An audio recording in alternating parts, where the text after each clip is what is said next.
السلام عليكم، ازيك يا مصر؟ عامله ايه؟ انا راكبه النهارده محطه او محطه ونص اتوبيس نقل عام ب20 جنيه التذكره اهي. 20 لحلوح.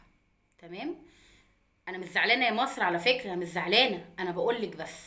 بقولك يعني بعرفك، يعني احنا بناخد وندي وانتي امي، لو مش هشكل امي هشكل مين؟ تمام. تذكرة نقل عام ب20 جنيه. فأنا آسفة جدا إن أنا كنت هركب محطة واحدة وصدمت، فاتحركت إن أنا يعني أنزل بصراحة. فمعلش أنا آسفة جدا.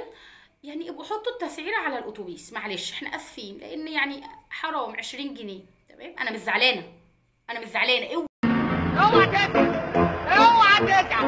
والله انا مش زعلان. انت فاكر ان انا زعلان؟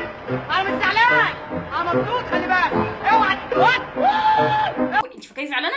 أنا مش زعلان، أنا بعرفك بس. أنا بس يعني بلفت نظرك بس. بصي 20 جنيه محطة. شكرا يا مصر، شكرا.